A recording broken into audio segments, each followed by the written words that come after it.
So you can tell that phone call, this is Susie who is speaking on this phone call.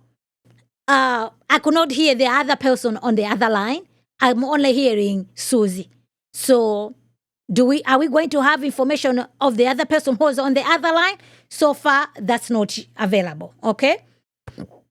So let's hear what's happening in this phone call. On the other side. I just really need some prayer. I shouldn't be this upset. I'm so upset. I went and washed my hair. I was in the bathroom taking a shower. Jonathan was in the kitchen doing the dishes. And Israel had it.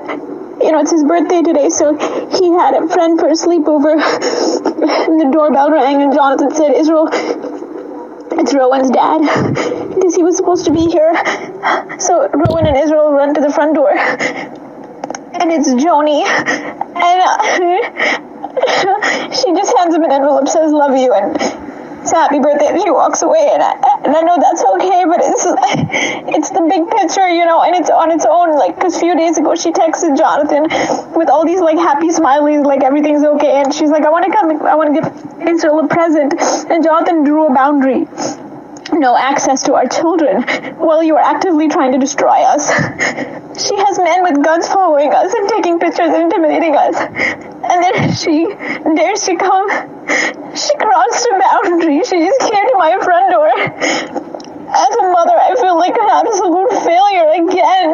This woman, why does God keep allowing her to get away with everything? I wish I was there to stand in front of my child. I'm just so upset. After drawing a boundary, I just wondered, my stupid heart keeps wondering, was she just a desperate grandmother? Or she have a God complex where she does not respect boundaries, because Jonathan... Joni went to the house to wish happy birthday to the grandson. What's wrong with the grandmother wishing happy birthday to the son? The issues that are happening here are between Joni and Susie. They've got nothing to do with the kids. The kids are not at all with their grandmother. The grandmother is not at all with their grandkids. That's number one. And number two, there's nothing wrong with Joni going to her son's house. And if they feel like, okay, she's trespassing, whatever, then get a police order. Call the police. Report her to the authorities.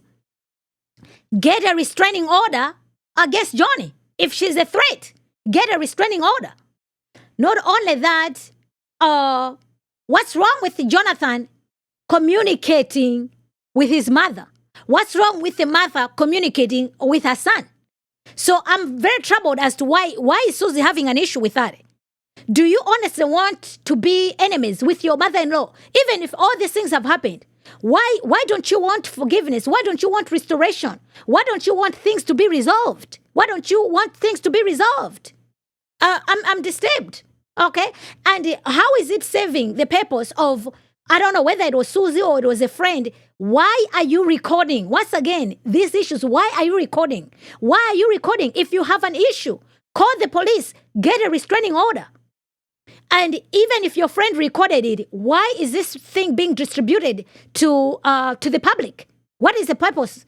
What is the purpose of you recording a phone call crying? What is the purpose of this to be out here? If you guys have a case, the YouTubers is not going to help. We're going to do videos for sure, but it's not going to help. Take this to people who can actually bring a solution and the help that you guys need.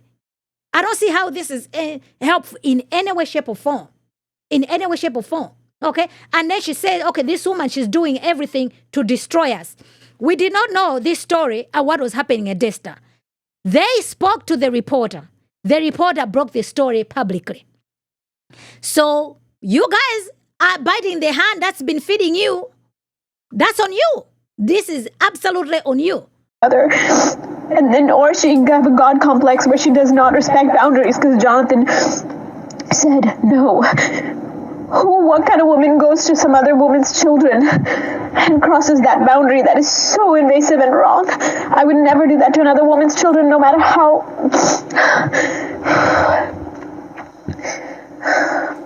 I'm just really upset. Please pray for me. I feel violated. I feel, honestly, I'm so upset. Like, God, why did you allow it?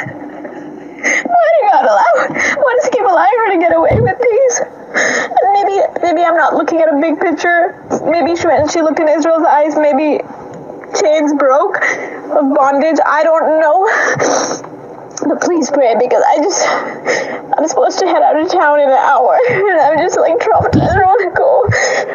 She just has the audacity to show up at my front door, like you're not trying to actively destroy us. And then she's cut our family's income to like such an extreme level to where we're like, in debt, having to like figure so much stuff out, but standing in faith. Meanwhile, gives me $200 cash, and Israel's jumping around like, oh, she's so generous. And I'm like, this woman has stolen so much from us. Are you kidding me?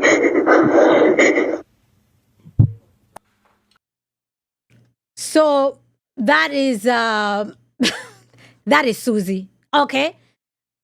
With all these things, to me, what I'm seeing, Susie did plant certain seeds in her husband. In her husband. So, this is too extra for my liking, to be quite honest with you guys.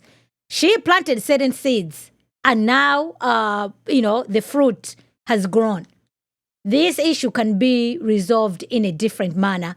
I don't see how this is helpful in any way at all. I don't see how this is helpful in any way at all. So her crying on the phone, like, okay, what woman who does that? Like, no, Joni is your mother-in-law. Joni is the grandmother to the grandkids. Joni is the mother to your husband. The kids are not going to remember, because to them it'll be like, okay, grandma didn't do anything for my birthday. Grandma never see me, right? And she never came in the house. She just wished them happy birthday and off she went. So if you want to get a restraining order, get a restraining order against Joni. But making the videos that she came to your house, like, what's she going to do? Then she's also reporting that, there's cars that are following her. Cars are parked out of her house. Call the police that somebody's following you, that strange cars are parked at your house. How do you know that the person parked outside is there for you? It might be for the neighbor. But if you see that your life is in danger, or this thing is threatening you, call the authorities. Call the authorities is what I would say. But you don't want to bring a wedge between your grandchildren and their grandmother. Because, you'll be gone one day. Jonathan will be gone one day. They have their cousins. That is their grandmother. Like, no. This is also like, when families, like, the mother, there's been a divorce. You don't want the kids to see their father and vice versa. Those things are not good. When kids grow up, they're able to see those things. So you don't want to be the one who is bringing a wedge between your children. You might get away with it now, but those things, they do affect children. They do affect them.